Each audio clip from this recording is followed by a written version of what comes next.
The Vampire That Terrorized Bosnia, a true horror story. Have you ever wondered where the real vampire legends came from?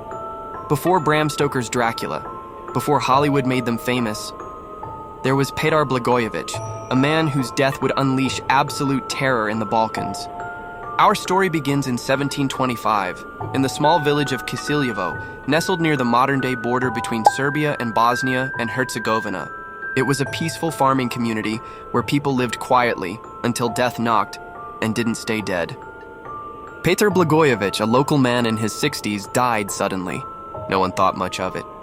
But just 8 days later, 9 more villagers were dead. And here's where it gets disturbing.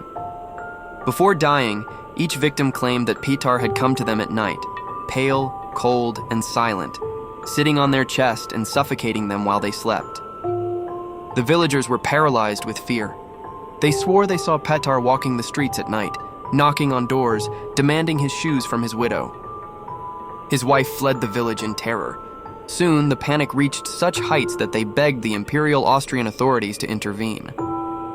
A military official named Frambald was sent to investigate, and what he discovered sent chills down his spine. They exhumed Petar's grave. Expecting to find a rotted corpse, they instead found something horrifying. His body looked fresh. His skin was intact, his beard and nails had grown. And most terrifying of all, there was fresh blood at the corners of his mouth.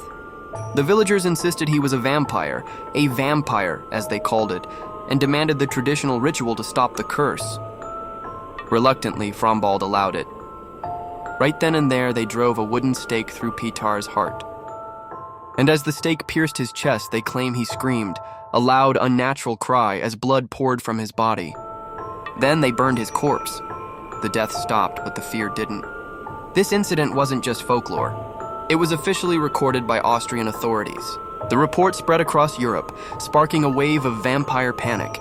Even the word vampire began entering Western literature because of this exact case. To this day, stories of similar vampire hauntings persist in the rural parts of Bosnia and Herzegovina, especially in remote villages where old tombstones are said to be cursed. Locals refuse to walk near certain graves after dark, afraid of disturbing the restless dead. Was Petar really a vampire? Or was it mass hysteria fueled by superstition? One thing is certain, this was no ordinary ghost story. It was real enough to terrify a whole region, involve government officials, and be etched permanently into history. And that makes it one of the most horrifying real-life paranormal cases to ever come out of Bosnia and Herzegovina. Sleep well tonight, if you can.